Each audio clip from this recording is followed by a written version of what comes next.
These are the signs of a man that wants to control you. Number one, he don't want you to say hey to nobody. If a man say hey to you, he think you sleeping with that man. So you start speaking to people so you won't hear his mouth. Number two, he don't want you to wear hair, makeup, or dress up to go out with your friends. He think another man gonna be looking at you. So you just stay at home so you won't hear his mouth.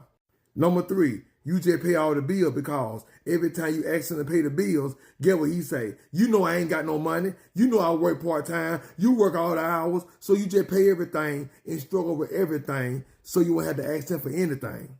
Number four, every time you ask him to spend time with you, he always complain that he never had time for himself. He never had time for his homeboys. So he say you trying to control him. He say you want too much from him. He said leave him alone. Let him be a man. So you let him do what he want to do. So you won't have to cry no more or listen to his lies no more. You just go with the flow. Get out of there, sister. So there's a big difference between leading and controlling your woman. A woman wants to be led. She doesn't want to be controlled. You don't tell a woman what she can and can't do. At the end of the day, a woman knows, or should know what she can and can't do in a relationship.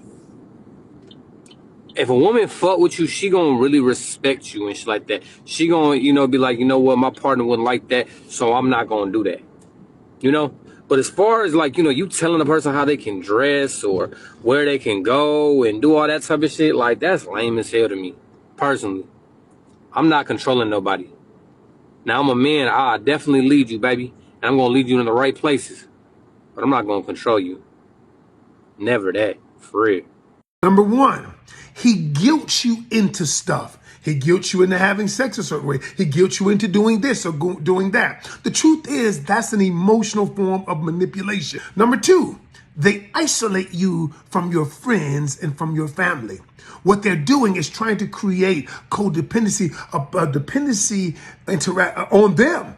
And they reduce your social interaction with other people. Number three, they frequently criticize you. This is called negging. And what they do, they systematically attempt to break down your self-esteem by saying, oh, your hair, that's not that cute. If I were you, I would have gotten another hair. Number four, they are superficially charming. They might love you one day, love bomb you, buy you gifts, and then the next day talk to you like your dog, talk shit to you like you just like, and you're wondering, wait a minute, is this the same person who wined and dined me? It's almost y'all symptoms of what a narcissist does. And what that does is it keeps you off balance. It keeps you wondering, keeps you wanting to make them happy.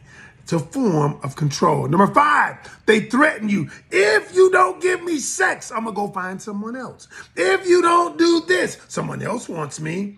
And they keep threatening to break up with you or they may threaten a lot of different things. I'm going out with the boy. I think most guys want a girl they can control. And what I mean by that is most guys who make a ton of money will find a girl who's very good looking who doesn't have anything going for her because then they can control her. That's just my opinion. That's what I see all the time. So for me, I think I'm the polar opposite where I would be considered abnormal, where I don't actually prefer that because to me it's not attractive. Because then I feel like I can just impose my will on you at any time. Yeah. And you'll just do it because you don't want to lose out on the money. So I always wanted to be with a girl who I felt didn't need my money.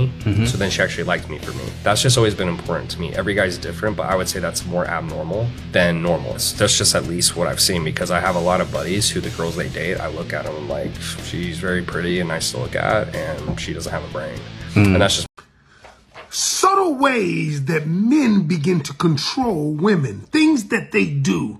Number one, we've heard this term love bombing. What love bombing is, it's just an over indulgence in affection, texting so much, calling so much, and what they're doing is trying to overwhelm your emotions in a positive way so that they can get a certain outcome.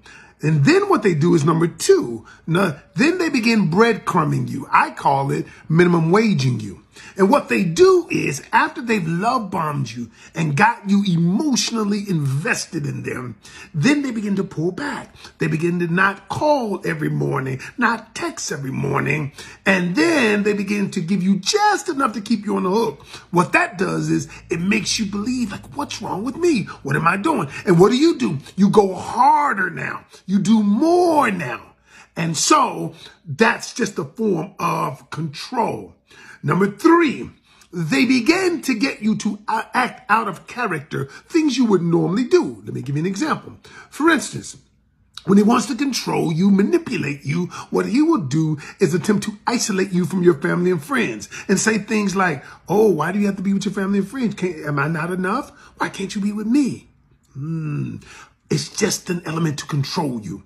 Number 4 is they create and amplify the insecurity that you might already have. For instance, they do that through this process called negging. Negging is if you tell them you have an insecurity about your butt.